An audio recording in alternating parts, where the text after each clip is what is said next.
په ورځ د آخرت الله رب العزت ودرو کسان ته نه ګوري. الله دومره زیات نفرت ځینې کوي، دومره زیات الله ته ناخوښه دي چې الله ګر سره ورته ګوري هم نه. محترمو هغه کم درې کسان دي د پیغام ضرور واوري او مخته د سره شیر کړي. نبی کریم صلی الله علیه وسلم وفرمایل درې کسان داسې دي چې الله رب العزت دوی ته ګوري هم نه. اول هغه کس چې هغه د مور پلار نافرمانه دی. د مور پلار نافرمان ته الله رب العزت د قیامت پر ورځ باندې هیڅ کله نه ګوري، الله ډیر زیات نفرت ځینې کوي. دویم هغه زنانه، هغه ښځه چې هغه د نارینه وره قسم اکټینګ کوي، یعنی د سړیانو وره قسم ژوند کوي، لباس د نارینه وو، ویښتان د نارینه وو او دغسې پرده بالکل نه کوي. دغه زنانه هم الله رب العزت چې هیڅ کله دته ګوري نه، الله ډیر زیات سخت نفرت ځینې کوي په ورځ د آخرت. او دریم هغه کس چې په حدیث کې د یوس ورته ویل سوی دی. د یوس څه معنا؟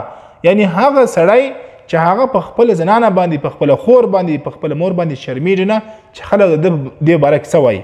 یعنی د هغه زنانه بې پردګي کوي، فحاشي کوي، دغه خور د هغه د کور زنانه بې حیایي کوي، بې پردګي کوي، فحاشي کوي او دله هېڅ کله پر دې باندې پروا نه ورځي.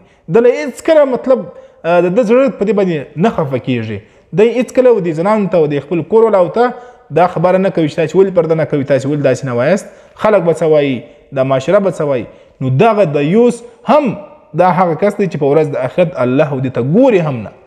نو دغه پیغام د هغه څوک شیر کړي چې هغه د پیغام د هغه ټیک ټاکرانو لپاره دی چې د دوی خویندې او د دوی میندې پر دې ټیک ټاک باندې راځي، د نارینهو سره خبرې کوي او الله رب العزت له طرفه څخه دا یو وعید، دا یو عذاب دی چې په ورځ د آخرت به دغه کسانو ته الله د رحمت په نظر هېڅ کله نه ګوري.